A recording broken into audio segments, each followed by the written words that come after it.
दिल्ली में रहती थी। उसके पापा चाट का ठेला लगाते थे।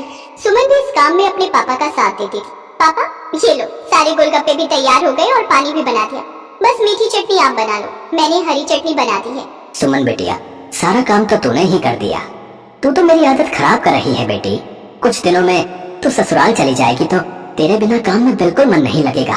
तेरी बहुत कमी खलेगी बेटिया। बस रो दिए।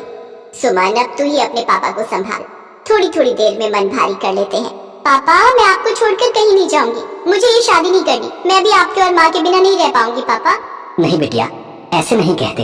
बेटियों को अपने ससुराल जाना ही होता है। केशव बहुत अच्छा लड़का है, तो ससुराल में बहुत खुश रहेगी। सुमन की शादी सूरत में तय हो गई थी। 1 महीने बाद सुमन की शादी थी, इसीलिए सुमन अपने माता पिता से दूर दूसरे शहर जाते थोड़ा उदास थी। सुमन बड़ी थी और एक छोटा भाई था जो अभी पढ़ रहा था। धीरे धीरे 1 महीना बीत गया और सुमन की शादी का दिन आ गया। सुमन के माता पिता उसे राजी खुशी डोली में विदा करते हैं। शादी के बाद सुमन दिल्ली से सूरत अपनी ससुराल आ जाती है। सुमन का पति केशव एक गैराज में गाड़ियों की मरम्मत करता था। सुमन समझदार थी, उसने आते ही पूरे घर को संभाल लिया। बस बहू मैं और रोटी नहीं लूंगी, केशव को दे दे। बस एक ही रोटी देना, पेट में बिल्कुल भी जगह नहीं है। इतना स्वादिष्ट खाना बनाया है बहू कि मैं एक रोटी भूख से बढ़कर खा गई। कहा माँ जी, 2 निवाले की एक रोटी होती है मेरी छोटी छोटी। अब मैं आ गई हूँ ना, तो रोजाना आपको ऐसे ही गरम गरम मेरे हाथ का बना भोजन खाना होगा। कोई बहाना नहीं चलेगा। हमारे तो भाग्य खुल गए बहू, जो तुम हमारे घर में बहू बनकर आई। जीती रहो। सुनिए, मैंने आपका टिफिन पैक कर दिया है, ये लीजिए। बस मैं 2 मिनट में आई। ठीक है, मैं बाहर तब तक मोटरसाइकिल निकालता हूँ। माँ जी और क्या क्या राशन लाना है? बस यही बहू जो लिखवाए है, बाकी तुम अपने लिए जो चाहो खरीद लेना। ठीक है, मैं थोड़ी देर में लौटती हूँ। सुमन केशव के साथ मोटरसाइकिल पर बाजार चली जाती है। सुमन कहो तो गैराज बाद में चला जाऊंगा। तुम अकेले घर सामान लेकर कैसे जाओगी? अरे आप चिंता मत करो, मैं ऑटो ले लूंगी। केशव सुमन को बाजार में छोड़कर गैराज जाने लगता है। तभी उसकी मोटरसाइकिल के आगे कहीं से एक पत्थर आ जाता है। केशव की मोटरसाइकिल लड़खड़ा जाती है और वो बहुत तेज गिरता है। केशव को काफी चोट आ जाती है। सुमन कुछ ही दूरी पर थी। हे ईश्वर, ये क्या हो गया? भाई साहब थोड़ी मदद कीजिए। चिंता मत करो बहन जी, सब ठीक हो जाएगा। कुछ लोग सुमन की मदद करते हैं और केशव को बराबर के अस्पताल में ले जाते हैं। डॉक्टर केशव का इलाज करता है। कुछ देर बाद केशव को आराम मिलता है। ज्यादा गंभीर चोटें तो नहीं थी, पर केशव के पैर की हड्डी टूट गई थी। 2 दिन बाद केशव को छुट्टी मिलती है। माँ मैं ठीक हूँ, बस पैर की हड्डी में ही तो फ्रैक्चर है। कुछ महीनों में मैं ठीक हो जाऊंगा, चिंता मत करो। अरे माँ हो ना बेटा, तू नहीं जानता, जरा सी खरोच भी बच्चे को आ जाए तो माँ का कलेजा निकल जाता है। और फिर तेरे तो इतनी चोट आ गई है। अब तो कुछ दिन के लिए गैराज पे नहीं जा सकता। जाना भी नहीं है, डॉक्टर ने अभी 6 महीने रेस्ट के लिए बोला है। आप चिंता मत करो, पैसों की कोई तंगी नहीं आएगी। मैं कोई काम शुरू कर देती हूँ ताकि घर में थोड़े पैसे आते रहे। तभी सुमन के माता पिता भी दिल्ली से आ जाते हैं। सुमन ने उन्हें फोन पर केशव के एक्सीडेंट की बात बताई थी, जिसे सुनकर वो रह नहीं सके। अब दामाद जी, काम की कोई चिंता मत करो। सुमन ने मेरे से चाट बनाना बहुत अच्छे से सीखा हुआ है।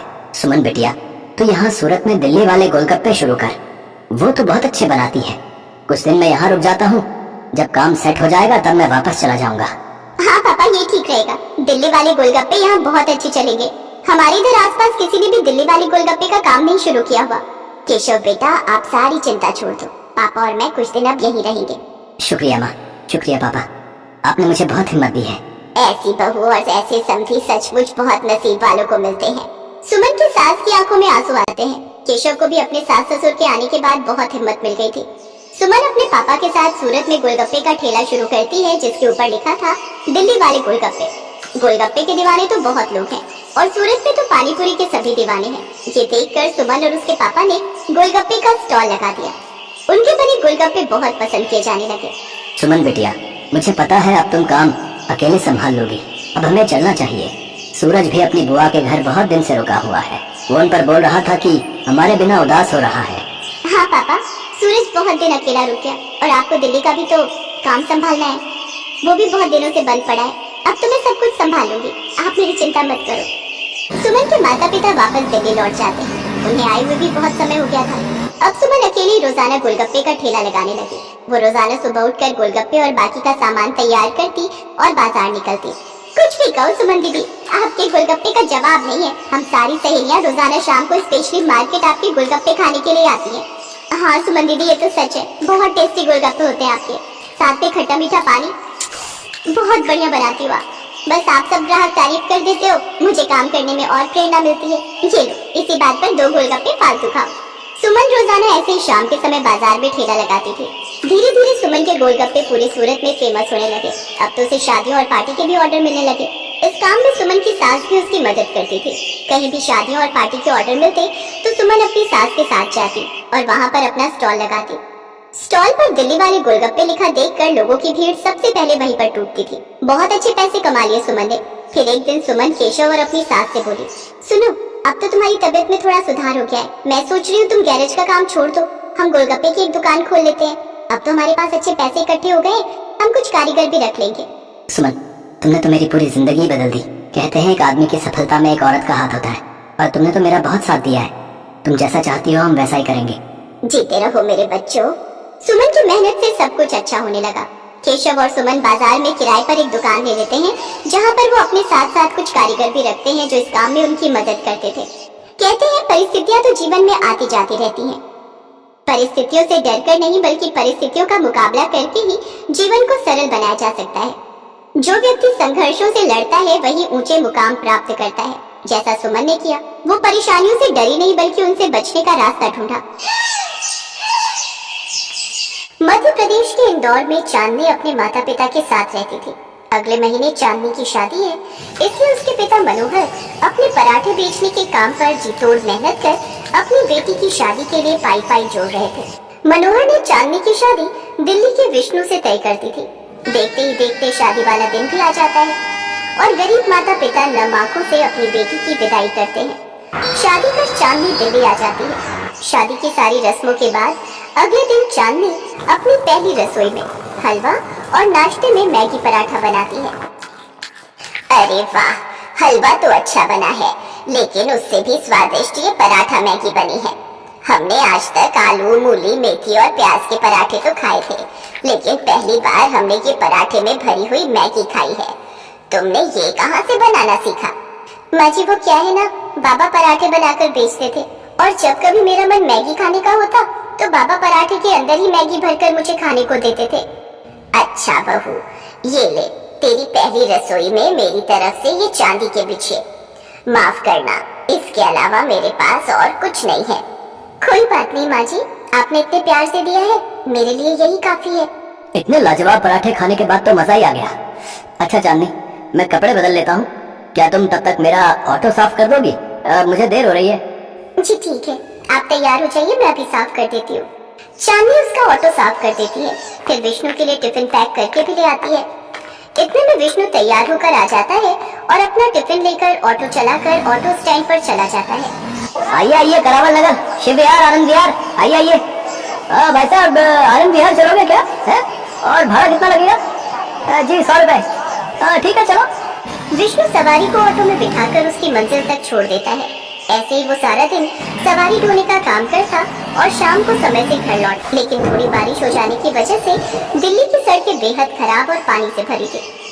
एक रोज विष्णु जब उन गड्ढों से बचकर निकल रहा था, तभी उसका रिक्शा पलटकर गिर जाता है और विष्णु को चोटें आ जाती हैं। ये खबर मिलते ही दोनों सास बहू जल्दी से अस्पताल पहुंचती है। हाय हाय, ये मेरे बेटे को क्या हो गया? देखिए, हिम्मत रखिए, इन्हें थोड़ी चोटें आई है और एक हाथ की हड्डी टूट गई है, जिसे ठीक होने में कम से कम 5 महीने लगेंगे। फिर वो अपने आप जुड़ जाएगी। लेकिन हाँ, ध्यान रहे, ये उस हाथ से कोई भी काम ना करे। जी डॉक्टर साहब, मैं ध्यान रखूंगी।